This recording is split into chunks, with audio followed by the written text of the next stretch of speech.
right, looks like I'm live. This will be my first official live stream on YouTube.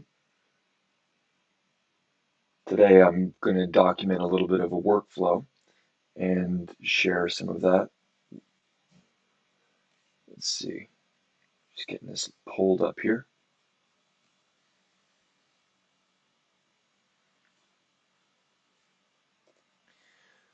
So today I'm going to be looking at the first section of a venture map. And when we think of the first section of a venture map, really what that looks like is the origin point or the inception point for mapping out an entire business. There's a great book called The Way of Men, and it says in there one of the core elements uh, of, of men, one of the core attributes of men since the dawn of time has been creating a perimeter. And I love that because, in a sense, that's what I've attempted to do here for some time. This is an example of a venture map template that's being built out. When we think of a business, we can create a perimeter around it. A lot of times we're facing so many variables, so much complexity to a business, there's so much collateral. It's much like a military operation, and from the perspective that there's a lot of chaos that can occur. And when you when you're a master of chaos, you're successful in the battlefield. And when you're master of chaos, you can be a master in the business domain as well. And that's been the operating assumption for some time. So when we're creating a perimeter around our business, we want to have a perimeter of understanding and comprehension where all of our variables are integrated together seamlessly and they're visualized in a coherent and easy to understand way. So I've done a few breakdown videos before this, just talking about the general theory and logic structure, the architectural layout of a venture map and where it's come from, how we've done it. If you haven't seen that, there's like pretty monstrous videos to break all that down. Basically, the top row is a visualization of the business through time, from the very beginning to the very end. That basically means through the pre-purchase, purchase, and post-purchase phases of the business, who's involved. Below that, we've got our processes through each of those stages. And then here we kind of have sandbox regions on what's occurring at different spaces within the business. Um, for those who are unaware, I served in the Marine Corps for 4 years. I was in the infantry, had a chance to go to Afghanistan twice as a machine gunner and as a rifleman. Carried the saw in my first deployment. And one of the tools we use in the Marine Corps is something called a terrain model. Terrain models draw everyone's attention into a common strategy that's overlaid on top of a depicted area of operations. Right? It's a spatial depiction that allows uh, us to overlay a strategy. So in the business world, we do whole lot of this kind of stuff, right? We're making pictures and notes, and maybe you're lucky and you've got some creative geniuses that are good at process mapping, and maybe they know some customer journey mapping, process development. Maybe you've even got someone who can do service design blueprinting or ecosystem mapping or traditional business architecture work. If you're not lucky to have those things, which typically are reserved for larger scale corporations with the budget for that, and you're not beneficiary of having years and years to study these things, then you're in luck because I've done a significant period of time in breaking these down and through a very simple and base level understanding. I'm not an MBA, I'm a Marine infantry guy. So I wanted to say, well, what is the best of the best of mapping in the business world? And how can I bring that down to the ground level of understanding? Simple as a cave, simple, so simple that a caveman could basically do it. So the with all that context being shared, I'm gonna basically be documenting my journey here in live videos on YouTube, but also in recorded videos, just documenting what I do and my methodology and the way I think about these notes. So I've been taking notes on my learnings. I kind of started when I was at the Florida Atlantic University's Tech Runway. It's a startup accelerator, and they started talking about the business model canvas, the value proposition canvas. Anyone who's done anything in entrepreneurship has probably been exposed to these kinds of things before. They're excellent tools. You've probably seen stuff like this, how to get a market size, find your target market, your addressable market, stuff like that. Maybe you've seen SWOT analysis or even this great tool, the environment map from Strategizer. But I was feeling kind of like they were only fragments of the process, right? I was feeling frustrated, honestly, because it seemed like there was never a full map deployed. So we've been searching for that map now. And I guess beyond that, I, as a when I was younger, I really enjoyed playing video games, and still from time to time, I'll love getting into some real-time strategy games. And it was crazy to me to think that we have the capabilities to visualize this, which is a game. It's literally a virtual chess kind of a game. But for business, we have Google Docs and Asana, like and Slack. It can be quite disappointing. So I found the Miro platform. I've done another review on the Miro platform. It's a really cool kind of virtual whiteboard. We've been just basically building out shapes and notes in this thing for a while.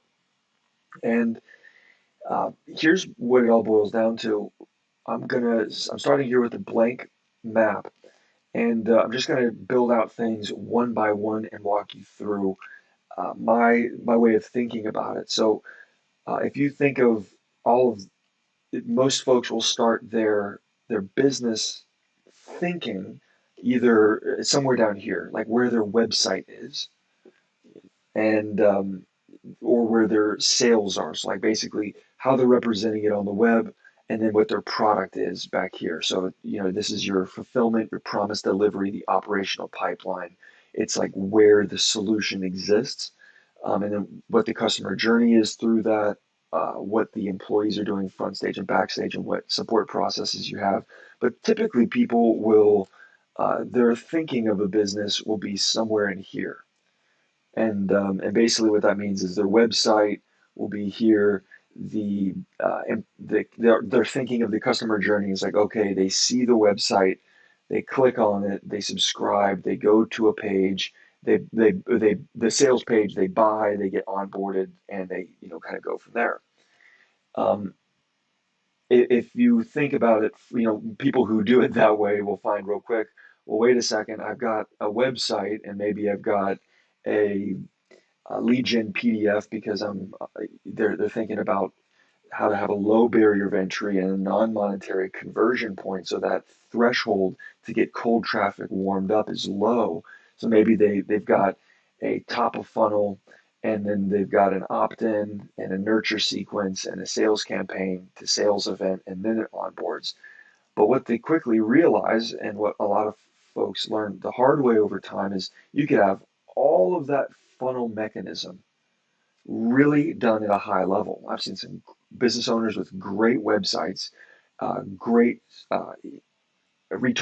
great nurture sequences, great sales conversion points, but they're having trouble driving traffic, right? They're having trouble before the funnel even begins. So over the past year and a half, 2 years, I was trying to piece all these together, right? Going from at the startup accelerator where they say make your business model and your pitch deck and your financial projections. So going from basically your a piece of your innovation strategy, let's say, to all of a sudden you're kind of landing in the funnel domain. So it's like you build a business model canvas or a lean canvas, then you got a website or a funnel, and then your prototype for your solution. Figuring out that a lot of it boils down to the traffic that you can drive. So disseminating all of that really before traffic, you need to have your collateral developed because driving traffic is either going to come from paid traffic, earned traffic, or owned traffic, as Russell Brunson likes to say in the book Traffic Secrets. So you kind of have to figure out, well, you need to produce your content, so you gotta produce stuff. Then you got to basically distribute it. So you track the distribution or active campaigns and understand their performance. And active campaigns and channels are really just two sides of the same coin. You think, well, what channels are the traffic, or is traffic originating from, and to hitting that sort of top of funnel. That's a little bit down the chain, but most people's minds are typically over here, right? Thinking, where's my website? How are the customers going to buy? And what is my initial stage solution looking like? But in reality, they'll learn the hard way that you can have the best website in the world, but traffic has to get to it. And the way you're going to drive traffic is through channels. And the way you're going to drive them through channels is through earned, bought, or owned um, audiences or traffic. So really, you got to understand the distribution strategy. You understand that you have to produce assets or collateral. And before that, you need to have a marketing plan, whether it's something on the back of a cocktail napkin or even two thoughts put together or something very robust. A marketing plan needs to be present. Your brand identity is really going to inform that. And if you're wise about it, um, having an implementation approach to take your business model and go to market with it is pretty important. We're going to dissect that.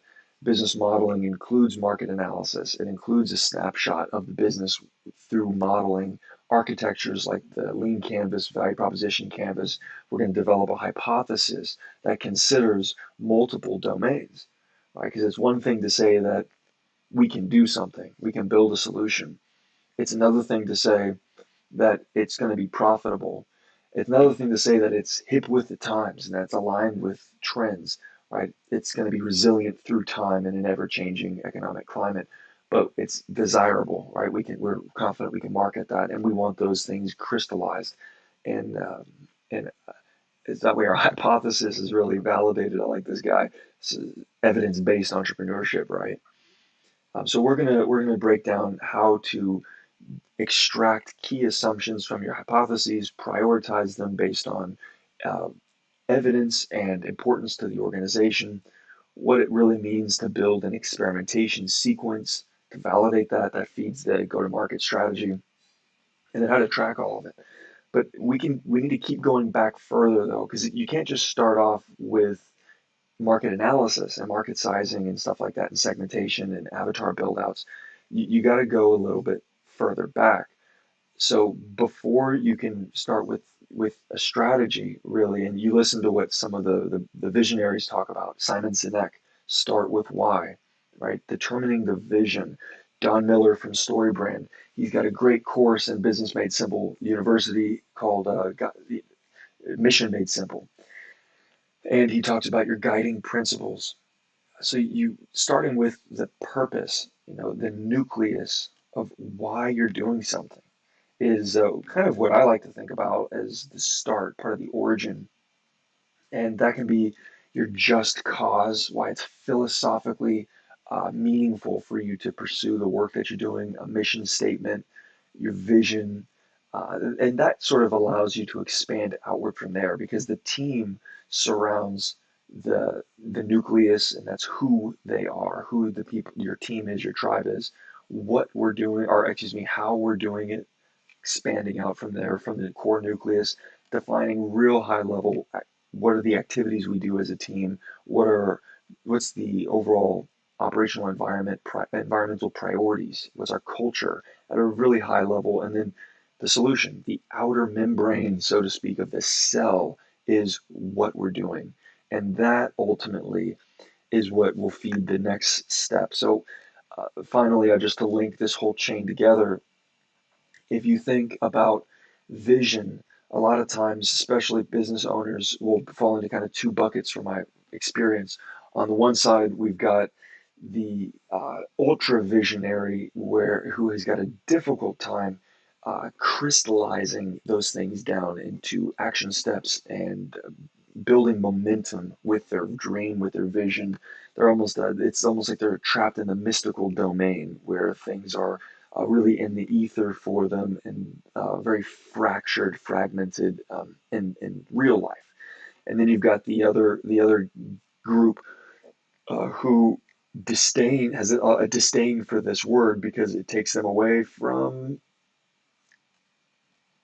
this word, right? Those folks will typically be 100% or 99.9% oriented on sales, and anything else to do with the business that doesn't have to do with sales is in the way, or it's a means to get to sales. And ultimately, the way we judge the success of businesses, the way we keep score in terms of performance, is their profitability, is the traction. All right, that's a foundational way of keeping score of how successful we are in business. Um, so, with that being said, if you think of a chain, if you think of a system with links, you could have a ship anchored into a harbor, and all the links in the chain could be really strong, or you could have a few really strong links, but if a few of them are rusty and cracked, or in many cases, from what I've seen working with consulting clients, business owners, some of them are just non-existent. If your ship isn't going to be able to stay there very long if environmental stressors occur. So mastering chaos in part is what this is all about. We want to build the perimeter around our business, and we want to keep our team as well as ourselves as leaders really tightly informed about that. We don't want to leave any room for interpretation. So the first link in our chain is in a large part vision, because that ultimately will feed everything down the chain. But that's the can be viewed a lot of the times for those who are oriented on the numbers, the KPIs, and view this as a little too soft and a means to an end.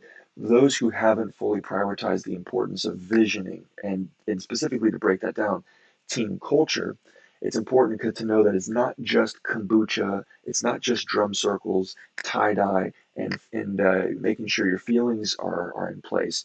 It is so absolutely vital because it's the definition of not only who we are and how we show up to the team and what we're going to be doing, but it's why we're doing it, right? And that's become such a buzzy, bloggy, kind of a cliche thing, why we're doing it, but it is so important because when we think of a business, we want people to show up and to do their best work, the best work of their career, portfolio grade work every single day of the week for months, if not years at a time.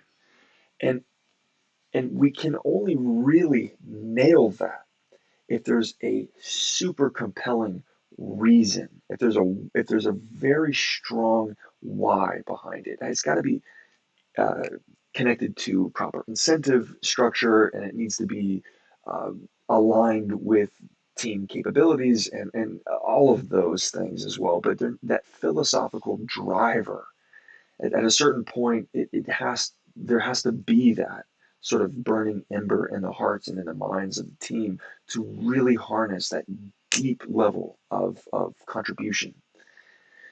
So that's why we start with the team culture. The disciplined aspect of vision is where a lot of those uh, other individuals may fail, which is those who are kind of trapped in the esoteric domain, who are deep into the envisioning space and have no problem having big ideas and big dreams. But those who struggle to put it into practice, they kind of go from this space talking about really what they want, but putting it into paper, putting it into action can be tricky. And again, the visionaries will typically be over here, kombucha and drum circles, big ideas, and they'll make a big jump over here to media production, maybe one or two ideas in this space to get their LLC and their bank account opened, right? That's about the length of the strategy. Maybe they'll read a blog post or halfway through and push on to producing some collateral, pushing it out, having a website, and then being confused why they're not making the sales that they want or getting people into their pipeline for fulfillment and um, being overwhelmed very quickly as they didn't effectively conduct thorough analysis that mitigated against risk and uncertainty and develop a efficient model in terms of the fulfillment or promise delivery that wouldn't send them into an early grave because of working 80, 90 hours a week on the fulfillment and leaving the chaos of the front end of their business in a state of just complete mismanagement, disrepair. Um, so project planning is the disciplined side of the coin when it comes to visioning. You have to have a strong plan. And when we think about planning, What we're really going to talk about is like PMPs, right? Project management professionals. Like what are the very sophisticated, very highly educated professional planners? What do they talk about?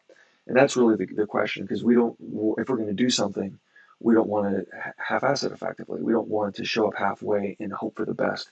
We want to do our absolute best to work at a high level.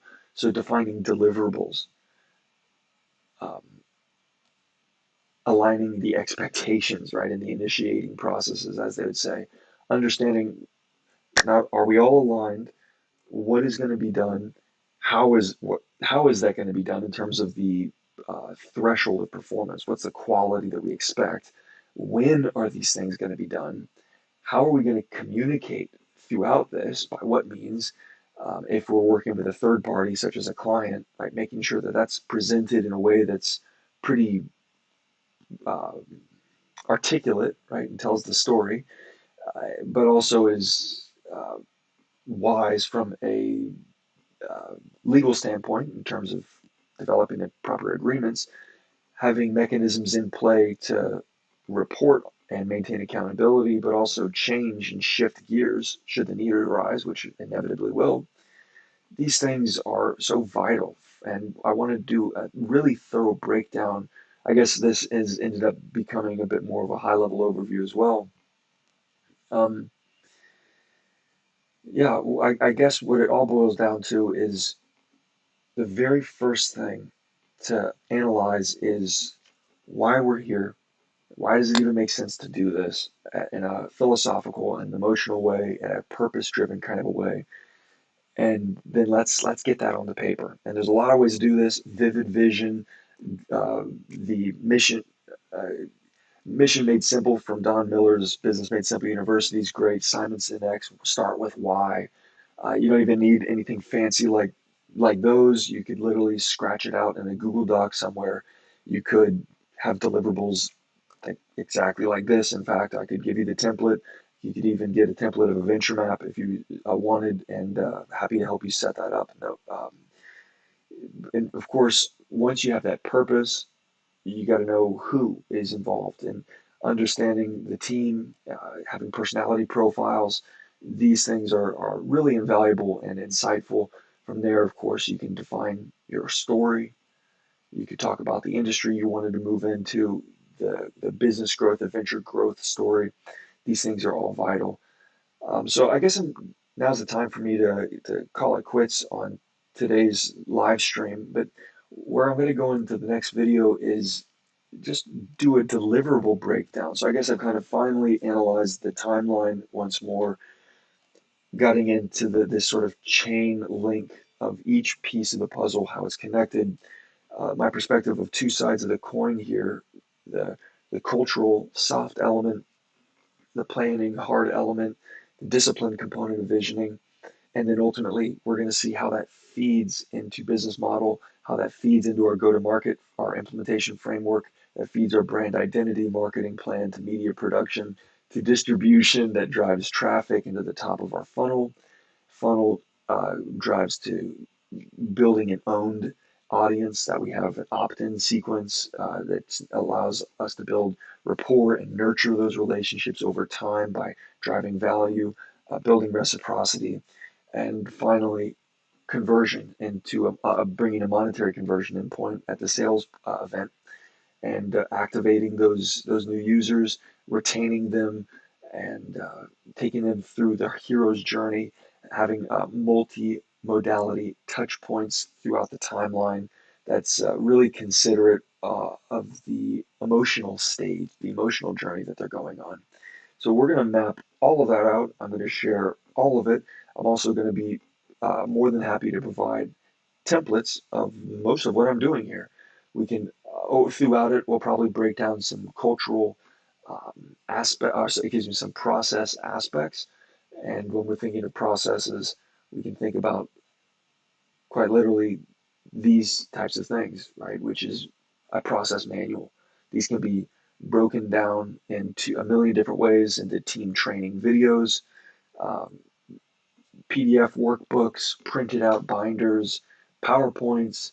We can pretty much turn anything into a visual process. And that's what I'm going to take us through in this series, is some of the way we can do processes. And we'll literally build out processes from scratch. We'll leverage some of the other processes I built previously. And I'll just show you my thinking on how to build a venture map.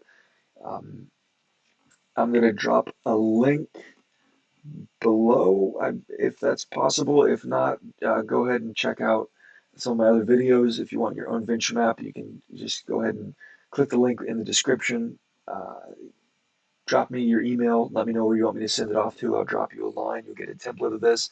If you want to book some time to bring me into it with you into a Zoom session, I'm happy to help you implement that. It can be a little tricky using Miro out of the gates, and I'll even bring through some of these base deliverables as a template for you to leverage. That's all the time I got for now. Thanks for joining the live stream, and look forward to seeing you guys on the other side.